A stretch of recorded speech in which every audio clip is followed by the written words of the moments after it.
Bismillahirrahmanirrahim. Assalamualaikum warahmatullahi wabarakatuh. Alhamdulillahi wa kafa, wassalatu wassalamu ala rasulillahil mustafa wa ala alihi wa sahbihi wa manihtada. Amma ba'du. Sahabat beriman yang dimuliakan Allah, syukur alhamdulillah kita bertemu lagi di channel Ar-Razzaq 313. Pada kesempatan yang berbahagia ini, mari sejenak kita luangkan waktu kita untuk bersama-sama menyimak tausiah fenomenal dari guru kita Al-Maghfurullah Kiai Haji Zainuddin MZ. Tentunya banyak sekali ilmu, hikmah, dan manfaat yang bisa kita jadikan pelajaran dalam kehidupan kita sehari-hari. Berikut ini mari kita simak bersama isi tausiah beliau. Selamat mendengarkan. Wa qatlan nafsil lati harramallahu illa bil haqq. Membunuh orang lain dengan cara yang tidak benar, membunuh orang yang diharamkan oleh Allah Subhanahu wa taala untuk melakukannya kecuali dengan alasan yang benar. Kita tahu Islam adalah agama damai, sesuai dengan namanya. Ia tidak dikembangkan dengan pedang dan kekerasan. Ia dikembangkan dengan keteladanan dan tuntunan moral. Oleh karena Islam bukan agama kekerasan, Islam pun tidak mementingkan dan mengajarkan kekerasan kecuali dengan alasan yang benar dan bisa dipertanggungjawabkan. Membunuh dengan sengaja, menghilangkan nyawa orang lain tanpa alasan yang bisa dibenarkan adalah merupakan dosa besar dan satu di antara 7 perkara yang bisa mendatangkan kerusakan dalam kehidupan dan yang hendaknya harus kita jauhi. Saudara-saudara kaum muslimin rahimakumullah, beberapa waktu yang lalu di sebuah kota kecil yang indah bernama New Auckland. Saudara tahu New Auckland? Itu dari Gunung Kidul masih ngidul lagi. Pernah diadakan satu seminar yang membicarakan bagaimana menyelamatkan masyarakat manusia dari bahaya Perang Dunia Ketiga. Diperkirakan kalau terjadi Perang Dunia Ketiga, manusia tidak akan tersisa. Sebab apa? Pada waktu itu, cadangan nuklir yang dimiliki oleh bersama Amerika dan Rusia konon sudah sanggup memusnahkan 6 miliar manusia pada saat jumlah manusia baru 5 miliar. Jadi kelebihan nuklir dunia ini. Kalau terjadi Perang Dunia Ketiga, sulit manusia untuk tersisa. Maka dibahaslah di dalam seminar itu, wah, supaya tidak terjadi Perang Dunia Ketiga, maka perlombaan membuat senjata-senjata canggih, alat-alat pembunuh modern harus segera dibatasi. Dibahas, tidak mungkin kita membatasi perlombaan membuat senjata. Kenapa? Makin maju ilmu dan teknologi, makin canggih senjata yang ditemukan. Atom sudah meningkat menjadi nuklir, nuklir sudah meningkat menjadi neutron, dan kita tahu bom yang bernama neutron ini, bom yang cukup membunuh tanpa perlu merusak. Artinya kalau dia diledakkan di kota kita ini, bangunan utuh, jembatan tidak ambruk, rumah-rumah tetap berdiri, tapi semua yang bernama hidup mati. Itu katanya lebih sopan dari bom atom. Sebab kalau si atom ini sudah membunuh, merusak pula. Neutron cukup membunuh saja tanpa perlu merusak. Jadi majunya senjata-senjata teknologi sebagai akibat yang logis dari kemajuan ilmu pengetahuan ini tidak bisa kita batasi. Dan memang sebenarnya yang bahaya bukan senjatanya, tapi manusia yang mengendalikan senjata itu. Mereka kembali kepada prinsip the man behind the gun. Bukan senjatanya yang bahaya, tapi manusia yang mengendalikan senjata itu yang bahaya. Walaupun senjatanya modern, katakanlah model M16 umpamanya, Kalau yang mengendalikannya orang beriman, insya Allah aman. Tapi biar megang cuma senapan angin, kalau yang megang orang brutal, ngeri kita deket-deket. Apalagi kalau memang bukan ahlinya menggunakan senjata, bisa ngeker kaki kena jidat.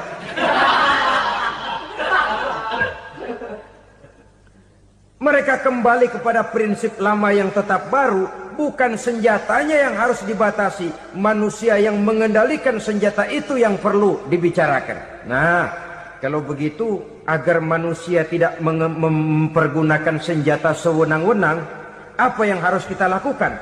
Ya, manusianya harus bermoral. Ya, tapi moral yang mana? Di dunia ini banyak ajaran tentang moral. Itu pun mudah saja. Di sini kan kita undang saja ahli dari berbagai agama untuk membicarakan konsep perdamaian menurut agamanya masing-masing. Baik, setuju itu? Setuju. Maka tampillah para ahli agama, mereka kembali kepada prinsip moral daripada konsep yang terkandung di dalam ajaran agama untuk menegakkan perdamaian. Mula-mula naiklah ahli dari agama Hindu, dibacakan konsep perdamaian menurut ajaran agama Hindu, bahwa untuk damai manusia harus meninggalkan nafsu keduniaannya, menempuh samsara dan sebagainya untuk mencapai nirwana, menjauhi kemegahan dan kemewahan dunia. Ini lalu dibahas, rasanya juga tidak mungkin ini. Kemudian dari agama Nasrani, bahwa untuk damai manusia harus menciptakan sifat kasih sayang. Kalau ditampar pipi kiri, berikan pipi yang kanan. Kalau diberikan selendang, berikan baju. Nanti orang kasihan, lalu dia tidak akan nampar lagi. Ketika ini dibahas, ternyata rasanya pun tidak mungkin bisa diterima. Karena apa? Di zaman sekarang orang ditampar pipi kiri, dikasih pipi kanan. Bukan kasihan, gemes. Damai belum tentu, bonyok udah jelas. Lalu ketika dibacakan konsep perdamaian menurut Quran, di mana disampaikan ayat wa jazaa'u sayyi'atin sayyi'atun misluha faman afa wa aslaha fa ajruhu 'ala Allah. Balasan terhadap satu kejahatan adalah kejahatan yang seimbang. Tetapi barang siapa yang memberi maaf dan mencari jalan damai, itulah yang terbaik dan akan mendapat pahala dari Allah Subhanahu wa ta'ala.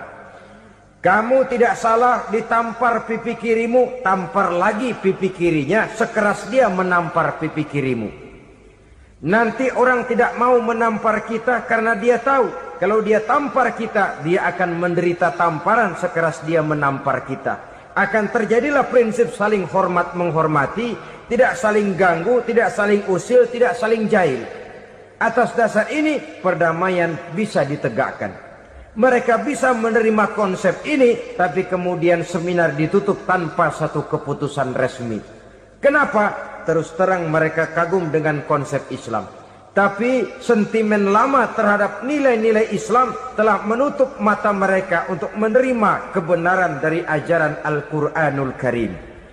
Saudara-saudara kaum muslimin rahimakumullah, kembali kita kepada persoalan pokok. Roh adalah dari Allah. Dia akan kembali kepada Allah, milik mutlak dari Allah. Tidak pantas kita merampasnya dari orang lain. Tidak wajar kita menghilangkannya tanpa alasan yang dibenarkan oleh agama. Di zaman sekarang, akibat persaingan hidup yang makin tajam, lapangan kerja yang makin sulit, tensi ekonomi yang makin tinggi, atau karena nilai moral yang makin rendah, atau juga karena rapuhnya pegangan orang kepada agama, nyawa rasanya sudah sedemikian murahnya. Berbagai kasus membuat berdiri bulu roma kita. Ada mayit, ada manusia dipotong 6, dicincang macam kambing. Ada yang dipotong 5, ada yang dipotong 13, dikardusin, dibuang ke tempat sampah. Inna lillahi wa inna ilaihi raji'un. Gejala apa ini? Kanibalisme. Manusia sudah demikian sadisnya, manusia sudah sedemikian buasnya, sehingga sesama manusia diperlakukan seperti hewan. Padahal hewan sendiri belum pernah macan makan macan, bagaimanapun buasnya macan. Belum pernah serigala memakan serigala, bagaimanapun brutalnya serigala. Tetapi manusia makan manusia di zaman sekarang kadang jadi kenyataan dalam kehidupan kita. Kadang persoalannya remeh saja. Soal uang 200 perak, pisau bicara, nyawa melayang. Soal rokok sebatang, celurit bicara, nyawa melayang. Soal-soal yang sama sekali tidak prinsip, begitu mudah kita menghilangkan nyawa orang lain. Padahal Nabi pernah memperingatkan, apabila dua orang muslim sudah berkelahi dan berbunuh-bunuhan, al-qatil wal maktul finnar, yang membunuh dan yang terbunuh dua-duanya neraka. Sahabat heran, ya Rasul, kalau yang terbunuh, kalau yang membunuh masuk neraka itu sih wajar, tapi yang terbunuh kenapa neraka juga? Beliau menjawab, dua-duanya sudah punya niat untuk saling membunuh. Niatnya itu yang diponten. Yang terbunuh cuman lagi apes aja, keduluan dia. Umpama tidak terbunuh, pasti dia yang akan membunuh. Oleh karenanya al-qatil wal maktul, yang membunuh dan yang dibunuh finnar, dua-duanya masuk ke dalam neraka. Islam menghormati kehidupan. Tidak hanya terbatas kepada sesama muslim, orang-orang yang berlainan agama pun yang mau hidup berukun, damai, berdampingan dengan umat Islam, jiwa mereka, darah mereka dilindungi oleh nilai-nilai Islam yang disebut dengan kafir zimmi ini. Mengganggu mereka sama saja dengan mengganggu aku, kata Nabi. Jadi oleh karena itu sayangilah sesama. Kehidupan adalah anugerah Allah, bukan wewenang kita untuk mencabutnya dari orang lain. Bukan wewenang kita untuk merampas dan menghilangkannya dari orang lain. Apa yang tidak enak terjadi pada diri kita, begitu pula lah apabila terjadi pada diri orang lain. Sehingga Nabi mengatakan, la yu'minu ahadukum hatta yuhibba li akhihi ma yuhibbu li nafsihi. Belum dikatakan beriman seseorang kamu apabila dia belum mencintai saudaranya seperti ia mencintai dirinya sendiri. Apa yang enak dirasakan oleh orang lain, enak juga dirasakan oleh dia. Mengukur orang lain dengan diri sendiri. Kalau orang lain tanpa salah saya fitnah, kalau saya tanpa salah difitnah orang, enak apa enggak? Enggak, orang lain juga begitu. Kalau orang lain tanpa salah saya tempeleng kepalanya, enak apa tidak? Tidak. Orang lain juga begitu. Yang tidak enak terjadi pada diri kita, tentu tidak enak juga kalau terjadi pada orang lain. Mengukur orang lain dengan diri sendiri, sehingga tidak timbul sifat egois, tidak menari di atas bangkai orang lain, tidak mendirikan kebahagiaan di atas untayan air mata orang lain. Sehingga dengan demikian saudara-saudara, dia bisa menghormati kehidupan, menghormati orang lain sebagaimana dia ingin dihormati. Untuk menghancurkan nilai-nilai iman, dibanjiri kita dengan paham-paham yang merusak dan mendangkalkan akidah. Baik ia bernama materialisme, baik ia bernama sekularisme, baik ia bernama banjirnya maksiat dan munkarat, baik ia bernama banjirnya peradaban dan kebudayaan yang menghancurkan moral daripada anak-anak kita.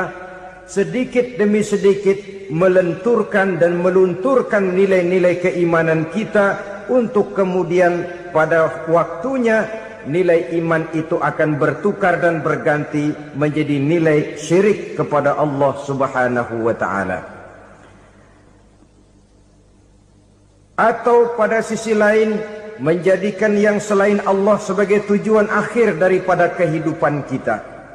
Sedangkan kita sama-sama maklum bahwa di dalam pandangan agama Islam, dosa yang tidak berampun, dosa yang terbesar, termasuk dalam kategori bapak moyangnya dosa, tidak lain adalah syirik, yakni menyekutukan Allah Subhanahu wa ta'ala.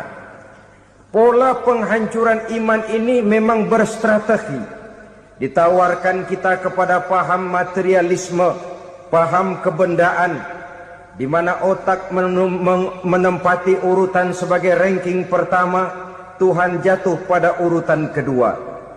Lalu menyusul kepada paham sekularisme, Allah dipisahkan dari seluruh kegiatan hidup ini, untuk pada gilirannya menjadikan yang selain Allah sebagai tujuan akhir daripada seluruh kegiatan hidup kita. Oleh karenanya, kewajiban menjaga nilai-nilai iman ini merupakan kewajiban yang mulia tetapi berat. Tidak hanya untuk kita, tetapi juga bagaimana mewariskannya kepada anak-anak kita, generasi yang akan datang. Orang-orang tua bijaksana yang diceritakan di dalam Al-Quran, kalau sudah berpikir tentang anak-anaknya, pertanyaan yang paling mereka risaukan ialah, ma ta'buduna min ba'di. Anakku, kalau pada satu saat aku, ayahmu sudah tidak ada lagi di dunia ini, meninggalkan kamu semua, ma ta'buduna min ba'di, apa yang akan kamu sembah nak? Jikalau sekarang ayahmu masih mau ke masjid, masih mau melakukan rukuk dan sujud, masih beribadah menyembah Allah Subhanahu wa ta'ala, kalau orang tuamu sudah tidak ada, ma ta'buduna min ba'di, masihkah engkau mau datang ke masjid? Masihkah engkau mau rukuk dan sujud? Masihkah engkau mau menyembah Allah Subhanahu wa ta'ala? Pertanyaan ini yang dipikirkan oleh Nabi Yakub kepada putra-putranya. Pertanyaan ini yang diteruskan oleh Nabi Ibrahim kepada anak-anaknya. Pertanyaan ini yang diwariskan oleh generasi ulama salafus saleh kepada para generasi berikutnya. Bagaimana kita generasi sekarang? Kita orang-orang tua sekarang bukan berfikir ma ta'buduna min ba'di, malah yang kita fikirkan ma ta'kuluna min ba'di. Kalau bapak tidak ada nanti kamu makan apa nak? Perkara kamu nyembah apa? Urusan nomor 18. Yang penting kamu nanti hidup bisa makan nak. Maka kita sibuk mewariskan harta kepada anak-anak kita. Kita sibuk mewariskan kebun dan tanah kepada anak-anak kita. Kita sibuk mewariskan pabrik kepada anak-anak kita. Sementara kita lupa mewariskan intan yang paling mahal, mewariskan mutiara yang paling berharga, yaitu nilai iman kepada Allah Subhanahu wa ta'ala. Alangkah baiknya apabila warisan harta, warisan tanah dan kebun, warisan rumah dan pabrik didasari lebih dahulu dengan mewariskan nilai iman kepada Allah Subhanahu wa ta'ala. Sebagai orang-orang tua, kita boleh bersedih kalau anak kita tidak mengerti komputer. Kita boleh bersedih kalau anak kita tidak mengerti matematika. Kita boleh bersedih kalau anak kita tidak mengerti bahasa Inggris. Tapi sewajarnya lebih bersedihlah kita orang tua jikalau mempunyai anak yang tidak kenal Allah sebagai Tuhannya, yang kemudian tidak mau rukuk dan sujud kepada Allah Tuhannya. Itulah kemalangan yang paling malang bila kita meninggalkan generasi yang tidak bertauhid kepada Allah Subhanahu wa ta'ala. Betapapun anak kita tidak ngerti komputer, saudara, paling-paling kerugiannya cuma kerugian dunia. Masuk dia ke alam barzakh, munkar nakir tidak akan sempat tanya kau belajar komputer apa tidak. Kumpul dia di padang mahsyar, malaikat juga tidak akan tanya matematikamu nilainya berapa. Yang ditanya, kau kenal Allah, kau rukuk dan sujud kepadanya, kau pernah datang ke masjid. Oleh karena itu sekali lagi, menjaga nilai iman tidak hanya untuk kita, tetapi juga mewariskannya kepada anak-anak kita, generasi yang akan datang. Sungguh kemalangan yang paling besar apabila kita meninggalkan anak-anak kita. Mereka kita tinggalkan lemah ekonominya, itu tidak baik. Mereka kita tinggalkan lemah otaknya, itu pun akan membuat mereka tertinggal oleh yang lain. Tapi yang paling celaka, jikalau kita tinggalkan mereka dalam kondisi lemah imannya, rapuh akidahnya, tidak baik dan tidak betul keyakinan hidupnya. Oleh karena itu Nabi berpesan, jauhilah 7 perkara yang merusak. Yang pertama, syirik kepada Allah Subhanahu wa ta'ala. Menyekutukan Allah baik dalam ucapan, dalam keyakinan, ataupun dalam perbuatan. Ini perkara pertama yang termasuk 7 perusak besar di dalam kehidupan. Kalau sudah jatuh kita ke lembah syirik, bagaimanapun banyak kebaikan yang kita kerjakan, berjiwa sosial, bertangan pemurah, gemar menolong orang lain, kalau memang dasarnya syirik, maka seluruh kebaikan kita akan hancur, tidak akan ada nilainya dalam pandangan Allah Subhanahu wa ta'ala. Dalam pandangan manusia, mungkin kita dicatat sebagai orang sosial, gemar menolong orang lain, tidak berpangku tangan melihat orang yang mendapat kesulitan. Tapi oleh karena dasarnya syirik, dasarnya tidak mentauhidkan Allah, maka seluruh nilai kebaikan yang kita kerjakan tidak akan ada nilainya dalam pandangan Allah Subhanahu wa ta'ala. Maka jagalah iman kita, jangan sampai dihinggapi penyakit syirik yang bagaimana kecilnya sekalipun. Sekali lagi, baik syirik dalam bentuk ucapan, syirik dalam bentuk keyakinan, sampai kepada syirik dalam bentuk perbuatan, kita berhindar kepada sifat-sifat yang sedemikian itu. Karena apa? Dalam satu ayat Quran Allah Subhanahu wa ta'ala menjelaskan, innallaha la yaghfiru ayyushraka bih wa yaghfiru ma duna dzalika liman yasha. Allah tidak akan memberi ampun kepada orang-orang yang menyekutukannya, tapi Allah masih mau memberikan ampun kepada dosa-dosa yang selain itu bagi orang-orang yang dikehendakinya. Dosa selain syirik, apabila kita bertaubat, Allah masih mau mengampuni. Tapi kalau sudah jatuh ke tempat syirik, itu sudah dosa yang tidak berampun. Taubatnya tidak lain melepas syirik, kembali kepada tauhid, berkeyakinan bahwa hanya ada Allah Subhanahu wa ta'ala, Tuhan satu-satunya, yang lam yalid walam yulad walam yakul lahu kufuwan ahad. Tidak beranak, tidak pula diperanakkan, dan tidak satupun yang dapat menyerupai Tuhan Allah Subhanahu wa ta'ala. Saudara-saudara kaum muslimin rahimakumullah, bahwa kita di zaman sekarang memang tidak menyembah berhala, ya. Bahwa kita tidak berterang-terangan mengatakan Tuhan lebih dari satu, memang. Bahwa kita tidak berkeyakinan Tuhan itu punya anak atau diperanakkan, tentu. Tapi dalam perbuatan dan i'tiqad, kita kadang-kadang jatuh tanpa kita sadari ke tempat yang bernama syirik ini. Oleh karenanya, di zaman di mana teknologi makin canggih, di mana kemajuan pembangunan makin menjangkau berbagai aspek kehidupan, diperlukan keseimbangan antara kemajuan fisik material dengan kemajuan mental spiritual. Apabila tidak ada keseimbangan yang terwujud, tentulah kepincangan yang diawali dengan pincangnya cara kita berpikir, sehingga pada akhirnya akan mengarah kepada pincangnya cara kita berbuat dan bertindak di dalam kehidupan kita. Masya Allah, sangat luar biasa tausiah yang sudah disampaikan oleh guru kita Al-Mafrullah Kiai Haji Zainuddin MZ. Sahabat beriman yang dimuliakan Allah, tetaplah di channel ini karena kajian ini belum selesai dan masih banyak lagi hal-hal menarik yang akan disampaikan beliau. Selamat mendengarkan. Oleh karena itu Nabi berpesan, jauhilah sifat syirik, karena syirik merupakan dosa yang teramat besar. Ini sifat merusak yang pertama. Yang kedua kata Nabi, wasihra, jauhilah sihir. Sihir ini juga termasuk perkara yang merusak kehidupan. Kita semua sama-sama maklum bahwa sihir sebenarnya bukan persoalan baru. Sejak sebelum datang Islam, sihir itu sudah ada. Di zaman Yunani kuno, sihir ada.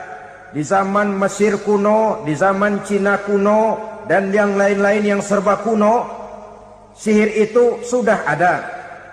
Bahkan para nabi pun, para rasul yang diutus oleh Allah Subhanahu wa taala senantiasa berhadapan dengan ahli-ahli sihir untuk menguji kebenaran dari misi yang mereka bawa.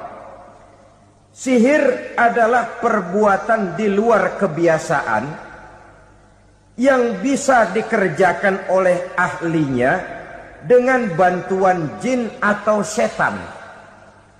Hukum mempelajari sihir adalah haram, mengamalkannya lebih haram lagi.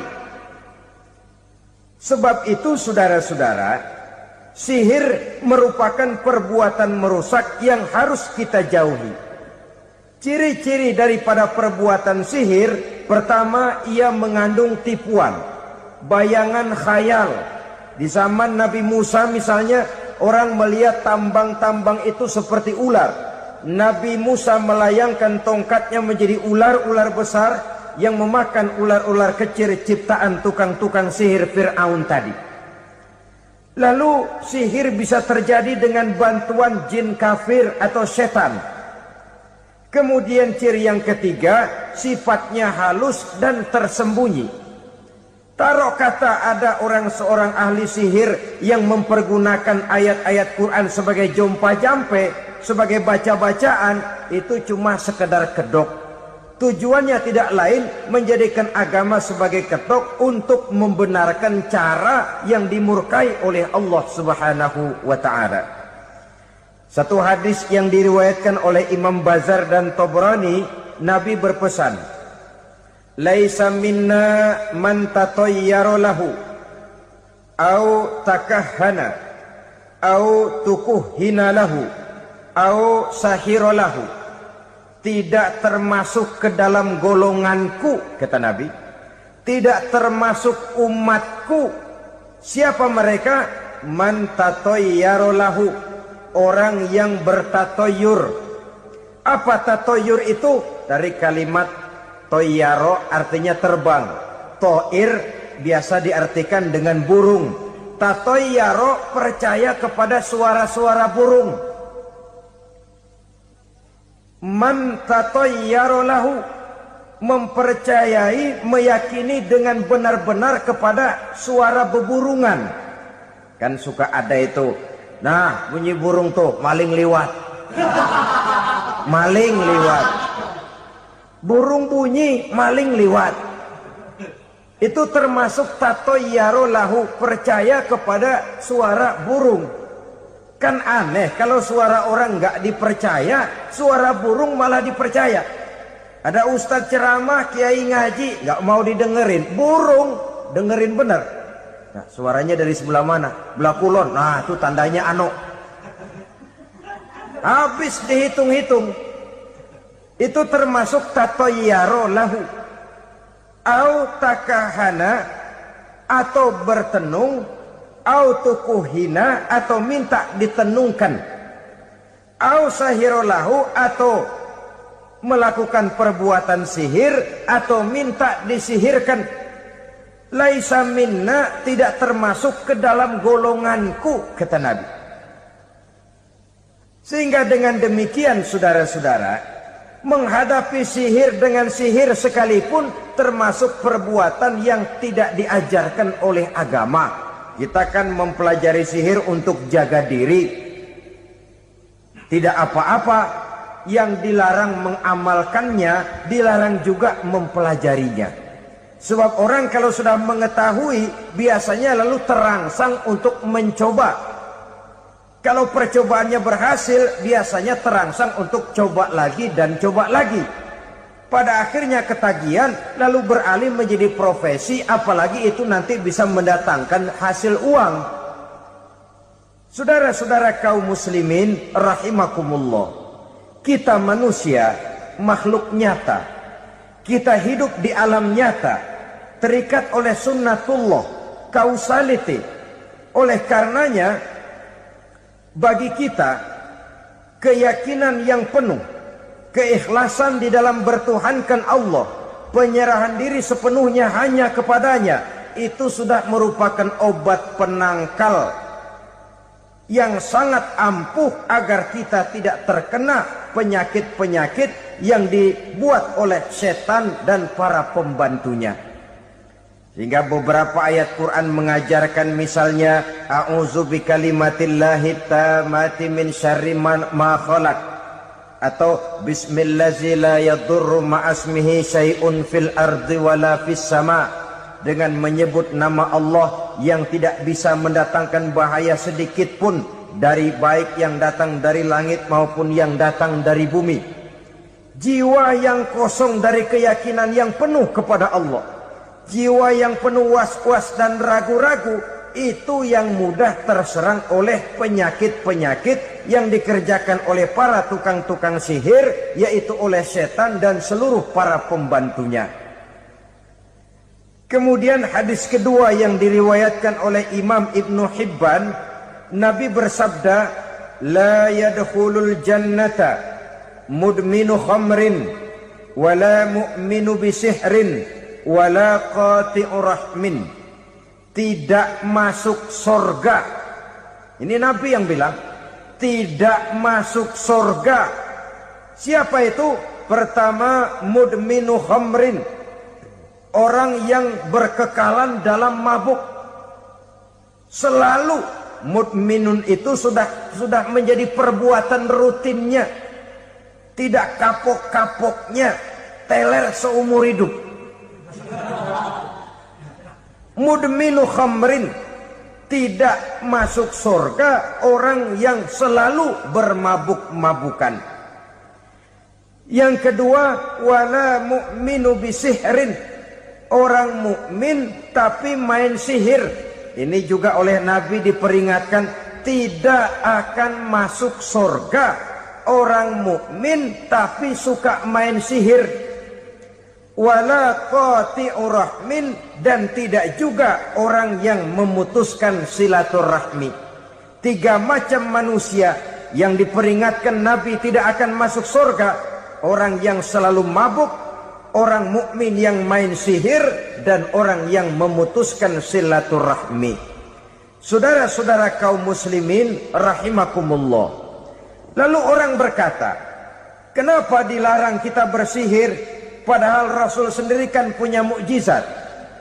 Nah, kita memang harus membedakan antara mukjizat dengan sihir. Dalam kehidupan agama kita kenal ada yang namanya mukjizat, ada yang namanya karomah atau keramat biasa diucapkan, ada yang namanya maunah, ada yang namanya irhas, ada juga yang namanya sihir. Kesemuanya ini berbeda, saudara-saudara. Yang dinamakan mukjizat itu khusus untuk para rasul saja. Satu kejadian luar biasa yang terjadi dilakukan oleh rasul atas izin dari Allah Subhanahu wa taala. Perbedaannya dengan sihir jelas. Sihir dari setan, mukjizat dari Allah. Sihir bisa dipelajari, mukjizat tidak. Sihir umumnya untuk maksud-maksud yang tidak baik, sedangkan mukjizat untuk memperkuat kebenaran yang disampaikan oleh para rasul dan ditentang oleh umatnya. Bahkan kafir Quraisy dahulu menganggap orang-orang ahli sihir itu berada dalam satu posisi yang hina, sehingga mereka mengatakan dan menuduh Nabi Muhammad sebagai tukang sihir. Tuduhan sebagai tukang sihir adalah tuduhan yang sangat aib dan hina. Di tengah masyarakat kufar jahiliyah, kedudukan tukang sihir dipandang sebagai kedudukan yang hina, sehingga mereka mengejek Nabi dengan sebutan tukang sihir.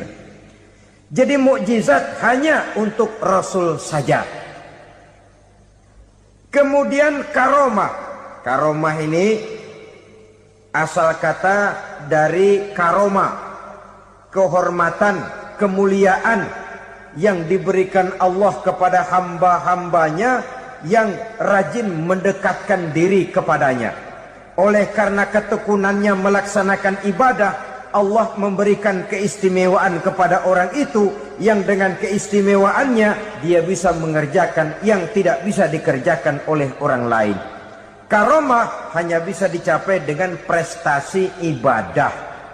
Kalau sihir, mau ibadah apa enggak, asal dia belajar, bersatu dan berteman dengan setan, memenuhi persyaratan-persyaratan setan, biasanya lalu bisa. Sedangkan karomah tidak mungkin terwujud tanpa orang mendekatkan diri sedekat-dekatnya kepada Allah Subhanahu wa ta'ala. Maka kita lihat biasanya orang-orang yang punya ilmu sihir, mukanya rata-rata nggak enak dilihat. Kumuh, jauh dari air wudhu, jauh dari sujud kepada Allah, malah berteman dengan setan, menjadi pelayan-pelayannya setan. Saudara-saudara, adapun maunah, keistimewaan yang diberikan Allah kepada hamba-hambanya yang belum sampai kepada tingkat wali. Tapi orang itu lebih banyak kebaikannya daripada kesalahannya. Umpamanya, saudara jalan bertiga di pinggir jalan. Saudara ada pada posisi di tengah, lalu bertiga ini ketabrak mobil. Menurut perhitungan, saudara mati lebih dahulu.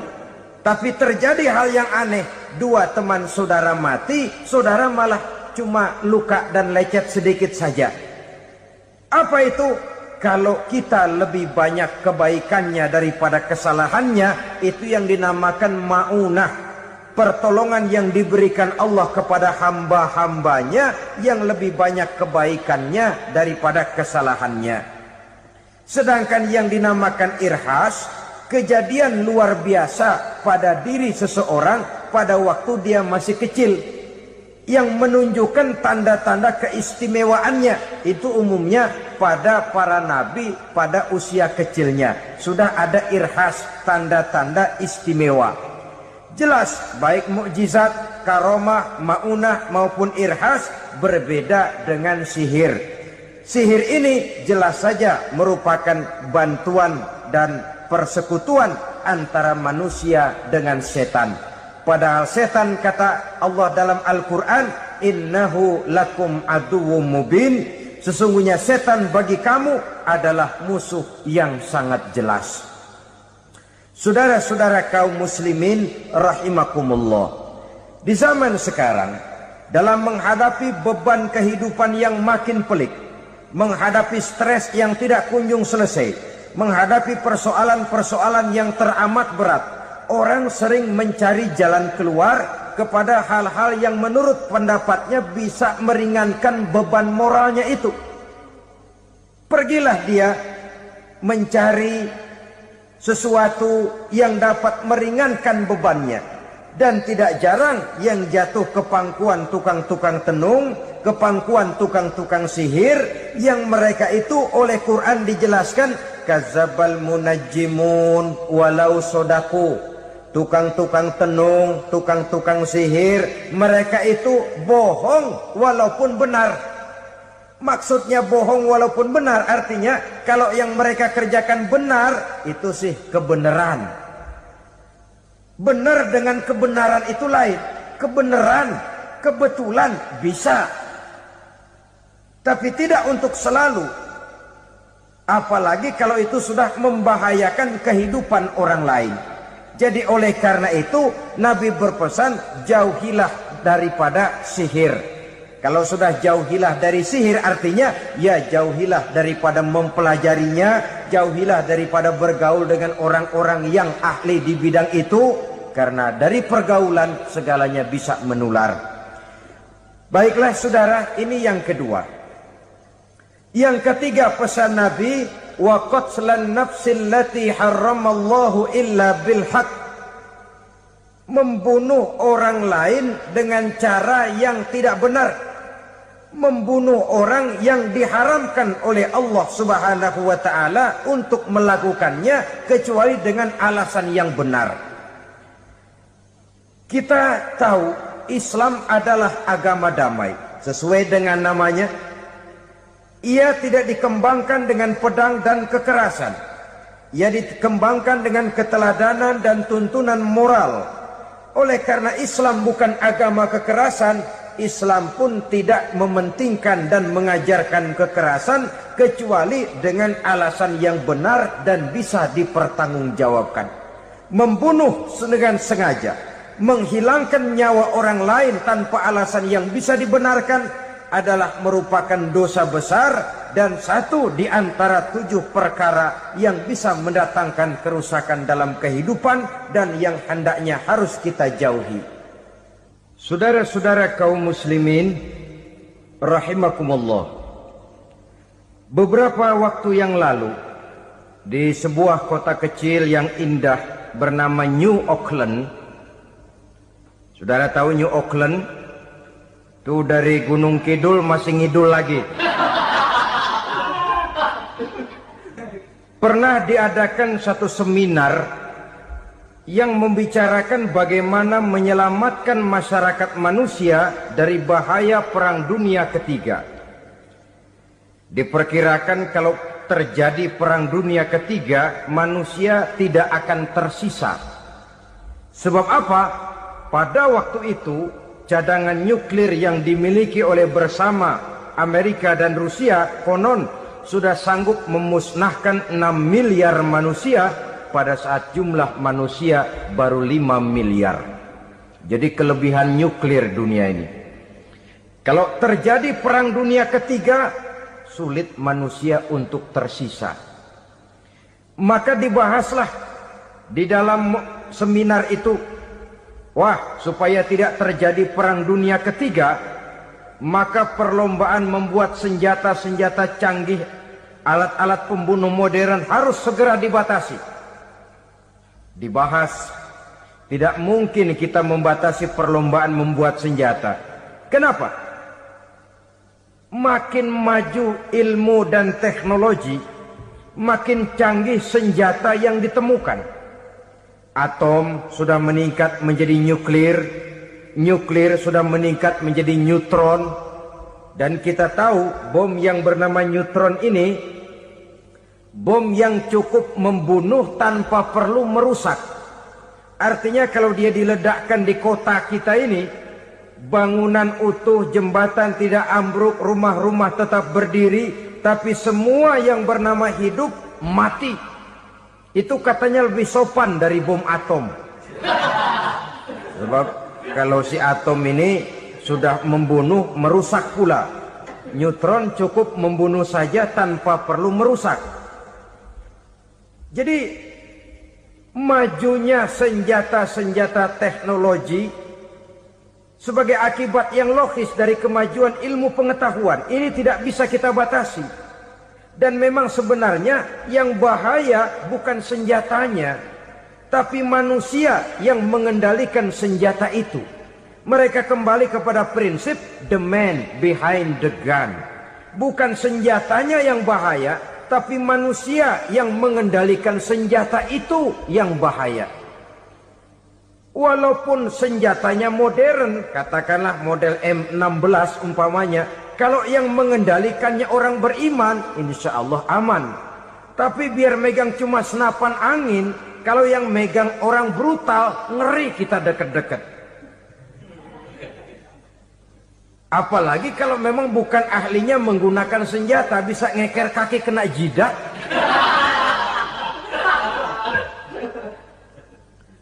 Mereka kembali kepada prinsip lama yang tetap baru. Bukan senjatanya yang harus dibatasi, manusia yang mengendalikan senjata itu yang perlu dibicarakan. Nah, kalau begitu agar manusia tidak mempergunakan senjata sewenang-wenang, apa yang harus kita lakukan? Ya, manusianya harus bermoral. Ya, tapi moral yang mana? Di dunia ini banyak ajaran tentang moral. Itu pun mudah saja. Di sini kan kita undang saja ahli dari berbagai agama untuk membicarakan konsep perdamaian menurut agamanya masing-masing. Baik, setuju itu, setuju. Maka tampillah para ahli agama, mereka kembali kepada prinsip moral daripada konsep yang terkandung di dalam ajaran agama untuk menegakkan perdamaian. Mula-mula naiklah ahli dari agama Hindu. dibacakan konsep perdamaian menurut ajaran agama Hindu, bahwa untuk damai manusia harus meninggalkan nafsu keduniaannya, menempuh samsara dan sebagainya untuk mencapai nirwana, menjauhi kemegahan dan kemewahan dunia. Ini lalu dibahas, rasanya juga tidak mungkin ini. Kemudian dari agama Nasrani, bahwa untuk damai manusia harus menciptakan sifat kasih sayang. Kalau ditampar pipi kiri, berikan pipi yang kanan. Kalau diberikan selendang, berikan baju. Nanti orang kasihan, lalu dia tidak akan nampar lagi. Ketika ini dibahas, ternyata rasanya pun tidak mungkin bisa diterima. Karena apa? Di zaman sekarang orang ditampar pipi kiri, dikasih pipi kanan. Bukan kasihan, gemes. Damai belum tentu, bonyok udah jelas. Lalu ketika dibacakan konsep perdamaian menurut Quran, di mana disampaikan ayat wa jazaa'u sayyi'atin sayyi'atun misluha faman afa wa aslaha fa ajruhu 'ala Allah.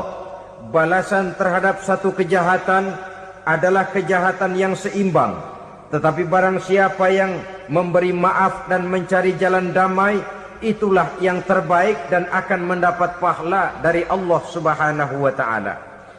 Kamu tidak salah ditampar pipi kirimu, tampar lagi pipi kirinya sekeras dia menampar pipi kirimu. Nanti orang tidak mau menampar kita karena dia tahu kalau dia tampar kita, dia akan menderita tamparan sekeras dia menampar kita. Akan terjadilah prinsip saling hormat menghormati, tidak saling ganggu, tidak saling usil, tidak saling jahil. Atas dasar ini perdamaian bisa ditegakkan. Mereka bisa menerima konsep ini, tapi kemudian seminar ditutup tanpa satu keputusan resmi. Kenapa? Terus terang mereka kagum dengan konsep Islam, tapi sentimen lama terhadap nilai-nilai Islam telah menutup mata mereka untuk menerima kebenaran dari ajaran Al-Quranul Karim. Saudara-saudara kaum muslimin rahimakumullah, kembali kita kepada persoalan pokok. Roh adalah dari Allah. Dia akan kembali kepada Allah, milik mutlak dari Allah. Tidak pantas kita merampasnya dari orang lain. Tidak wajar kita menghilangkannya tanpa alasan yang dibenarkan oleh agama. Di zaman sekarang, akibat persaingan hidup yang makin tajam, lapangan kerja yang makin sulit, tensi ekonomi yang makin tinggi, atau karena nilai moral yang makin rendah, atau juga karena rapuhnya pegangan orang kepada agama, nyawa rasanya sudah sedemikian murahnya. Berbagai kasus membuat berdiri bulu roma kita. Ada mayit, ada manusia dipotong 6, dicincang macam kambing. Ada yang dipotong 5, ada yang dipotong 13, dikardusin, dibuang ke tempat sampah. Inna lillahi wa inna ilaihi raji'un. Gejala apa ini? Kanibalisme.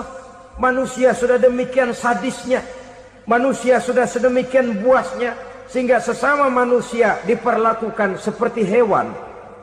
Padahal hewan sendiri belum pernah macan makan macan, bagaimanapun buasnya macan. Belum pernah serigala memakan serigala, bagaimanapun brutalnya serigala. Tetapi manusia makan manusia di zaman sekarang kadang jadi kenyataan dalam kehidupan kita. Kadang persoalannya remeh saja. Soal uang 200 perak, pisau bicara, nyawa melayang.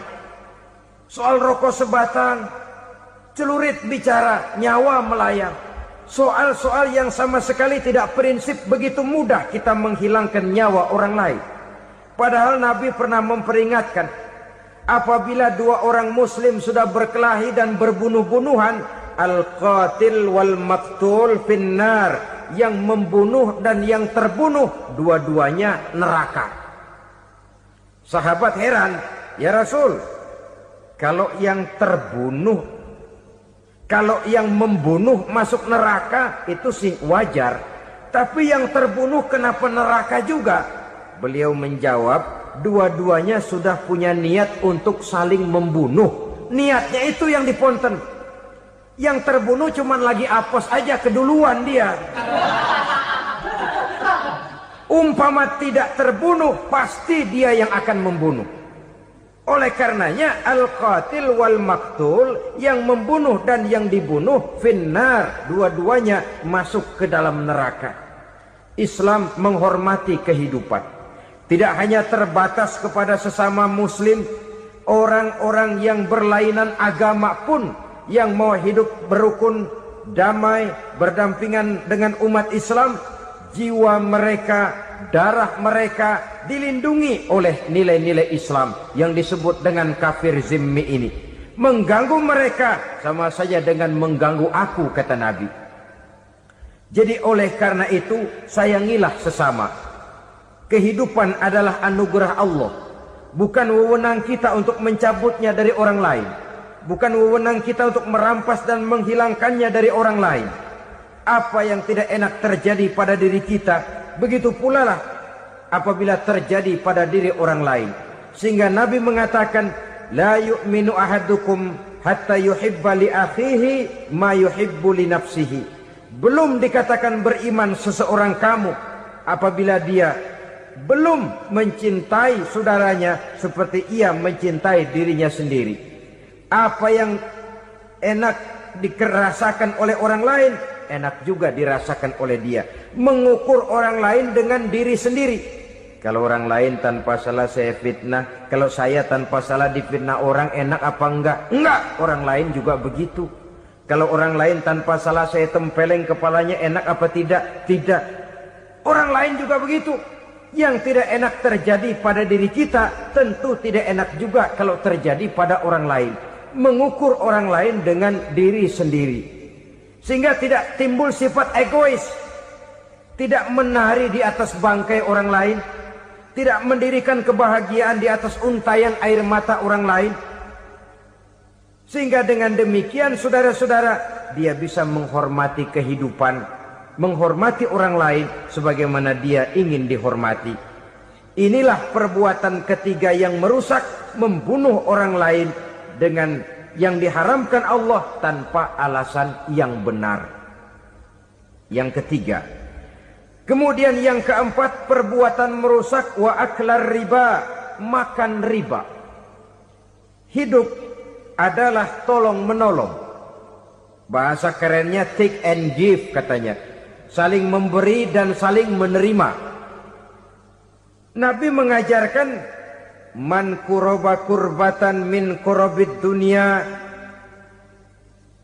karaballahu lahu kurbatan min kurabi yaumal qiyamah.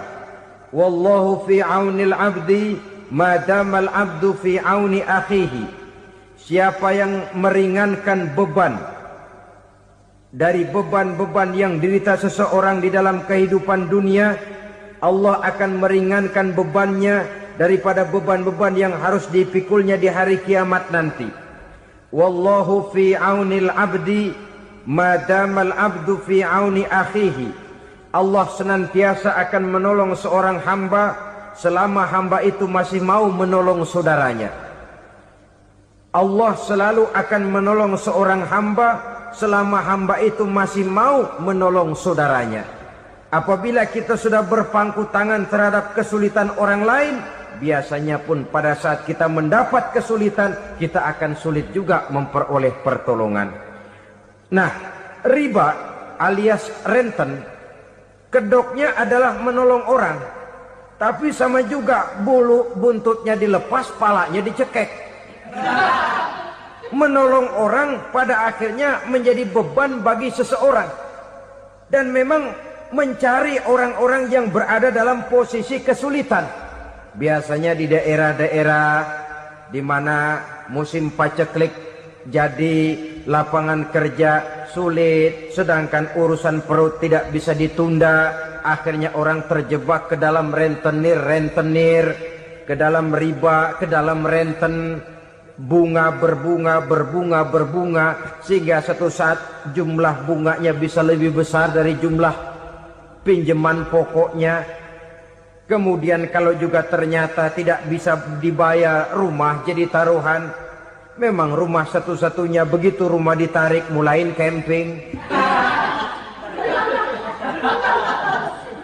Bukankah pada akhirnya akan mewariskan kesengsaraan? Oleh karena itu, kepada kita berusahalah jangan berhubungan dengan rentenir-rentenir, jangan makan renten dan riba kepada mereka yang melaksanakan riba. Walaupun mendatangkan keuntungan materi, tapi percayalah harta yang didapat dengan jalan riba tidak akan membawa keberkahan.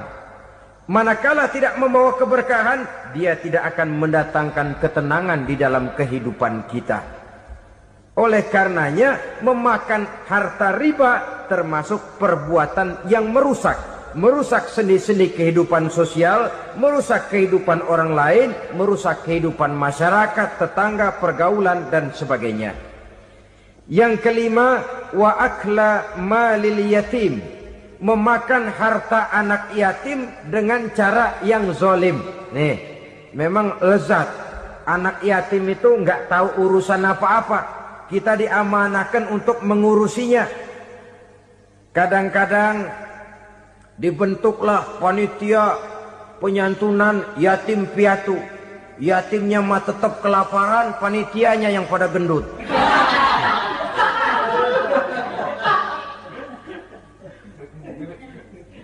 Padahal memakan harta anak yatim termasuk perbuatan dosa besar. Dan menjantuni yatim merupakan perbuatan mulia. Nabi mengatakan, ana wa kafilul yatim kahataini yaumal qiyamah. Aku dan orang-orang yang menyantuni anak yatim seperti dua jari ini pada hari kiamat nanti. Dekat sekali. Jikalau ingin di hari akhir nanti dekat dengan Rasul, bersahabatlah dengan anak-anak yatim. Jadilah pengurus anak-anak yatim. Bangunlah panti-panti asuhan yatim. Pada saat bapak ibunya meninggal, kitalah yang menjadi orang tuanya. Bahkan sedemikian besar perhatian Islam terhadap anak-anak yatim ini, sehingga Quran memberikan peringatan, ara'aital ladzi yukadzibu bid-din fadzalikal ladzi yad'ul yatim wa la yahuddu ala ta'amil miskin. Tahukah kamu siapa orang yang mendustakan agama? Beragama tapi dianggap dusta, solatnya dusta, puasanya dusta karena agamanya sudah berdusta. Siapa mereka? Fazalikal ladzi yad'ul yatim, orang yang menyia-nyiakan anak yatim, wala yahuddu ala ta'amil miskin, dan tidak pernah memberi makan kepada orang-orang yang menderita kemiskinan. Menyia-nyiakan, meninggalkan anak yatim termasuk perbuatan yang divonis kita sebagai orang yang mendustakan agama.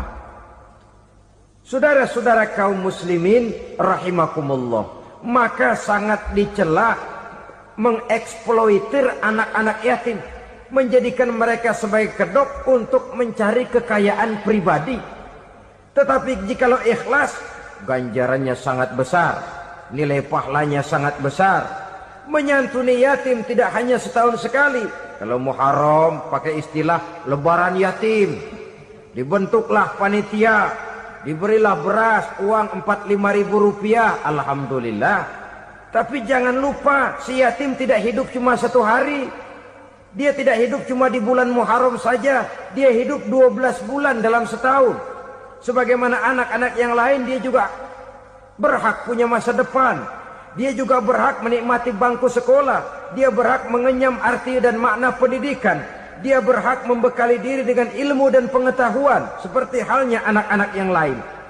Maka kita yang diberikan keluasan oleh Allah, ingatlah itu. Bersahabatlah dengan anak-anak yatim, santuni mereka. Perkara setahun sekali di bulan Muharram, alhamdulillah, itu bagus, bin Thayyib alias baik. Tapi tentu dan tentu sekali lagi, si yatim tidak hanya hidup di bulan Muharram. Dia hidup 12 bulan dalam setahun, 24 jam di dalam sehari. Oleh karenanya, menyia-nyiakan mereka pada saat posisi kita memang mampu, akan memojokkan kita dalam satu posisi di mana kita dianggap sebagai orang yang mendustakan agama. Memakan harta anak yatim dengan cara yang zolim. Bapaknya udah meninggal, kebunnya lebar, anaknya dikelecehin. Nah, dah kamu nggak usah pusing, nanti saya yang ngurus. Akhirnya bukan ngurus, nguras.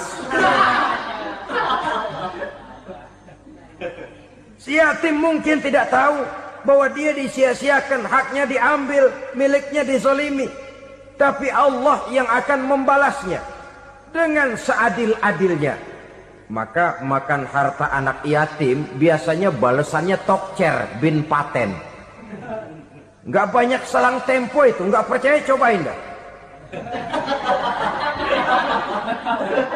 Nyobain aja kan nggak bayar, umpama.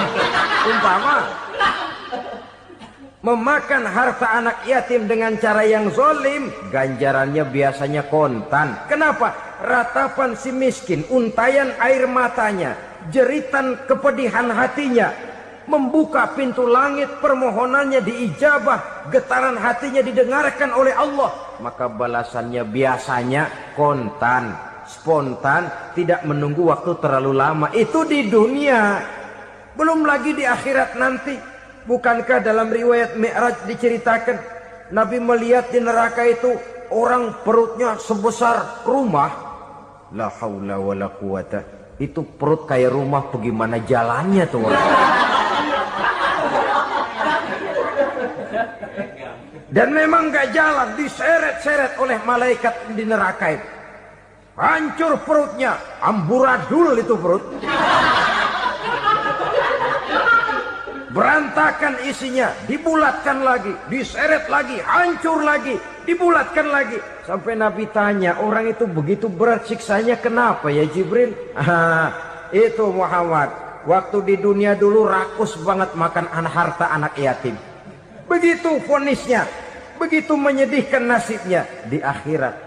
Tapi di dunia pun ketidakberkahan itu sudah membayangi kehidupannya. Oleh karena itu, kepada saudara-saudara yang mendapat titipan anak yatim, berbahagialah. Karena semulia-mulia rumah adalah rumah yang di dalamnya ada anak yatim yang disantuni. Sehina-hina rumah adalah rumah di mana di dalamnya ada anak yatim yang disia-siakan. Begitu kata Nabi kita. Rumah yang paling mulia dalam pandangan Allah, rumah yang di dalamnya ada anak yatim yang disantuni. Rumah yang paling hina dalam pandangan Allah, rumah yang di dalamnya ada anak yatim yang nasibnya disia-siakan. Berbahagialah saudara apabila menjadi penyantun anak-anak yatim, pelindung mereka, sehingga mereka mempunyai masa depan sebagaimana anak-anak lainnya. Rasulullah sendiri sedemikian peka terhadap keadaan anak-anak yatim karena beliau sendiri memang mengalami. Umur 6 bulan dalam kandungan ibu, beliau sudah ditinggalkan oleh ayahnya. Pada saat berusia 6 tahun, ibu sudah meninggal. Yatim piatu dalam usia di mana beliau sedang perlu belas kasih seorang ibu dan pengertian seorang bapa. Kepekaan itu lalu timbul, bahkan kemudian sampai kepada beliau berkata, aku dan orang yang menyantuni anak yatim seperti jari tengah dan jari telunjuk di hari akhirat nanti. Sedemikian dekatnya. Baiklah ya, jadi yang kelima, memakan harta anak yatim. Jauhi karena ini perbuatan yang merusak. Yang keenam, watawalli yaumaz zahfi. Melarikan diri pada hari pertempuran. Apa ini? Khianat. Tidak konsekuen dengan konsep perjuangan. Pada mulanya keras benar teriak, berantas korupsi, ganyang korupsi. Cuma karena belum dapat giliran. Begitu dia naik dapat kesempatan, korupsinya lebih edan dari yang diteriakinya. Ini termasuk tawalli yaumaz zahfi. Berpaling pada hari peperangan. Di saat menghadapi musuh. Kalau belum kelihatan musuh, teriaknya nyaring bener. Jangan takut demi kebenaran sampai titik darah yang paling penghabisan. Musuh belum kelihatan. Begitu musuh sudah kelihatan, paling dulu lari ke belakang. Kalau diajak berjuang ada saja alasannya. Sehingga Quran memberikan peringatan kepada kita semua. Mengapa kamu ini berat? Kalau sudah diajak berjuang di jalan Allah, kakimu seperti terhunjam berakar di perut bumi. Berat untuk melangkah berjuang. Lari dari pertempuran tidak konsekuen dengan konsepsi perjuangan. Mau enaknya saja. Dalam kondisi yang sulit lalu berpangku tangan. Ini termasuk ciri munafik yang di dalam Al-Quran disindir dengan bahasa kullama adha'a lahum masyaufi wa iza azlama alaihim qamu. Waktu terang mereka jalan, giliran gelap mereka mandek. Artinya, maksudnya kalau giliran ada untungnya aja rame-rame teriak Islam. Tapi begitu diminta berjuang, dituntut berkorban, rame-rame mundur.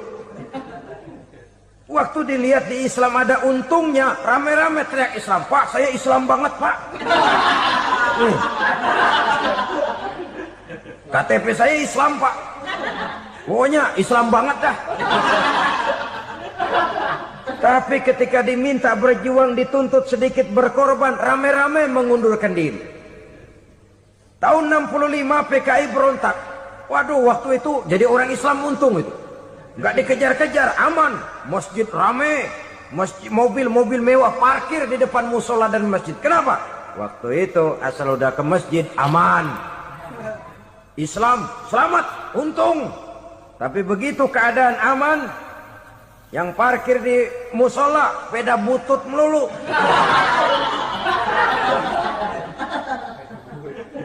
Waktu terang mereka jalan, waktu gelap mereka berhenti. Dikala di Islam ada untungnya, baru wah Islam bagus, Islam hebat. Tapi waktu dilihat ada kerugian, jangan bawa-bawa Islam dah. Jangan bicara soal Islam, ini kan bukan soal agama. Bukan soal agama. La haula wa la quwata illa billah. Beragama kita ambil talfik fid din, mengambil yang enteng-enteng saja dalam urusan beragama ini. Tidak konsekuen kita dengan Islam kita. Seolah kita mau memilih mana yang terasa cocok sama selera kita, kita teriak Islam. Beratan aja dikit, rame-rame berpaling. Itu termasuk tawalli yaumaz zahfi. Para pengkhianat mental-mental hipokrit.